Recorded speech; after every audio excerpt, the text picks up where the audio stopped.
Hi there, we're in the middle of the exhibition today, but I've just sold this little painting that you can see behind me, this one down here. See if I can angle the camera onto it. It's called Hideaway Homestead, and I just noticed that the painting hasn't been varnished yet, so I'm going to varnish it for the client, which is part of our service that we do here.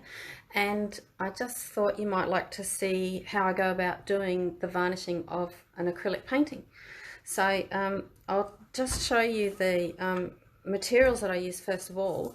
One of my favourite ones is the Chroma Gloss Solvent Varnish. This one's a satin one.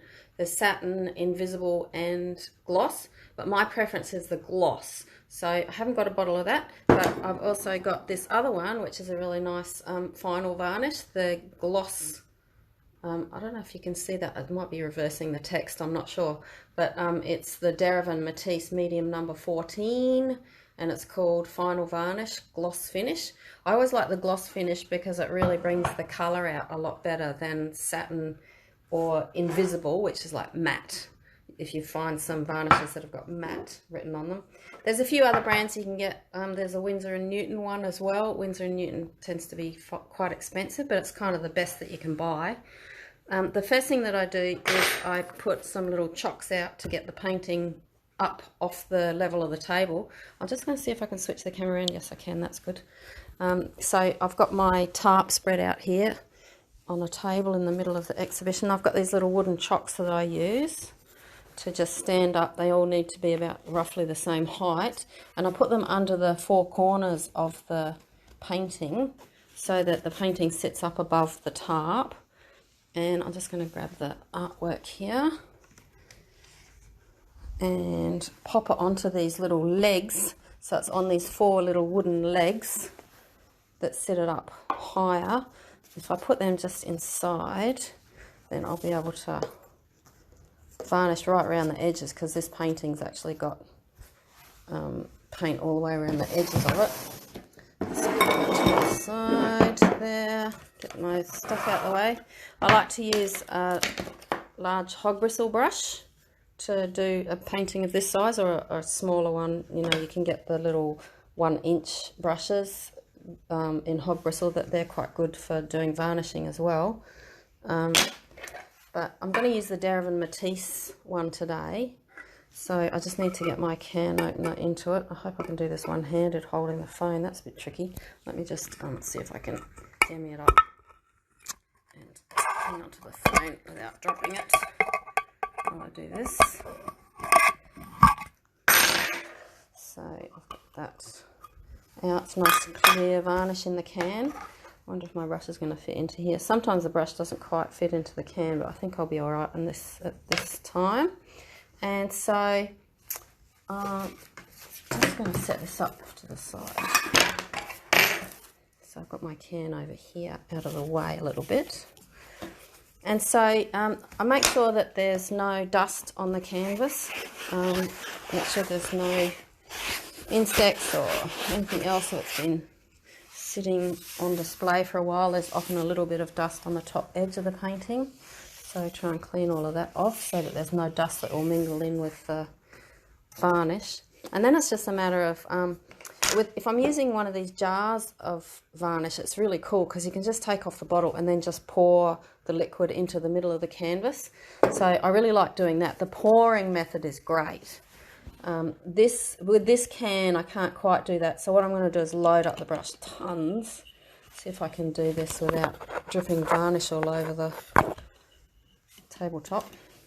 Just load up heaps and then plonk it into the middle of the canvas. So it's the same sort of thing as pouring a big blob of the varnish into the middle of the canvas out of a jar. So that's the one reason why the jars are really good. You can just plop a whole pile of varnish on the canvas. So you can't really see from straight up above, but the best way to check how you're going with your varnishing is to, if you've got a window up across the way, you get your eye level right down to the level of the varnish, then you can see exactly what is going on the surface of the painting. So now you can see that there's a bit of a puddle there in the middle. So what I do is I try and push this puddle around First of all, this puddle that I've got in the middle, I like to push it to all the corners first, It's kind of like drawing a big X shape. You can see when the varnish goes on, the colours just come out so beautifully. I just love varnishing. Anyone who's seen me varnish before, you know I just go a bit nutso about this process. I'm going to need a little bit more on there because it's quite a large canvas. I'll just really load up this brush and then throw it on. And so I've got drawn an X across to the corners, and then sometimes it's just a matter of spreading it in between because we've really got it spread right out to the far distant corners. Can you see how the colour comes out so rich where the brush strokes are? So this little patch here, if I varnish over the top there, the colours just come out so beautifully. So what you want to do is pour and then spread, and you never ever want to overbrush with varnishing. So we just pour it onto the canvas and then try and push it around gently without overbrushing, because you don't want to get bubbles in the varnish. You want to really keep it a slow process where you're just spreading it rather than brushing back and forth. So we really want to spread it really nice and thin and evenly across the canvas. So if you find any puddles of the varnish, try and push them out and spread them out evenly across. I hope you can see how rich the colours become when it's varnished. It's just amazing. Every time I do it, I never get tired of seeing how beautiful the colours come out.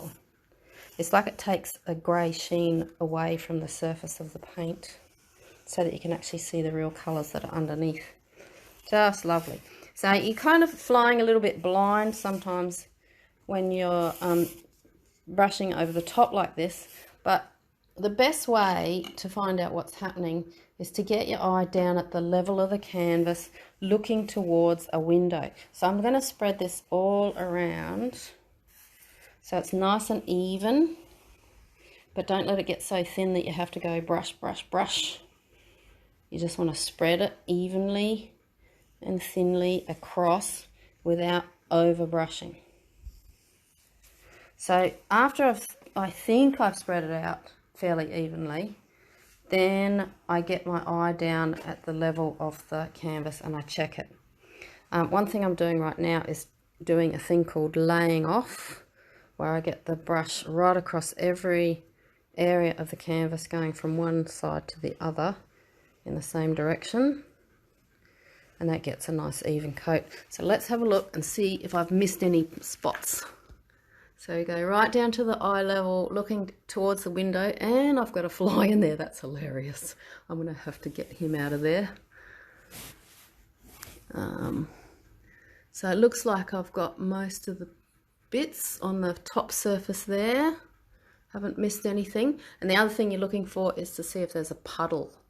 You don't want any puddles. If it's getting a bit thick in some areas, then you want to just thin it out and spread it out evenly.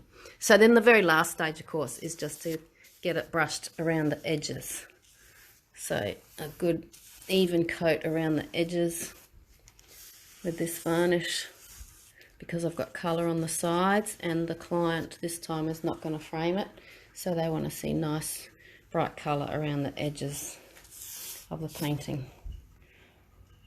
Poor little fly, he's just, looks like he's just expired.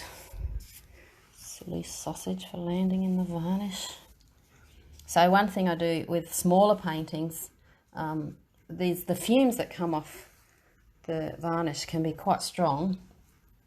And so with smaller canvases, I'll often put some sort of cover over the top. After I finish varnishing, I put a cover over the top that's not going to touch the painting and leaves enough air for it to sort of fume off and evaporate and dry, but so that if any bugs are flying over the top of the canvas, what can happen to them is they're flying through the air and all of a sudden they hit this cloud of disgusting stinky vapor and they go and then they drop into the varnish, and then the poor little things will just be swimming around in there.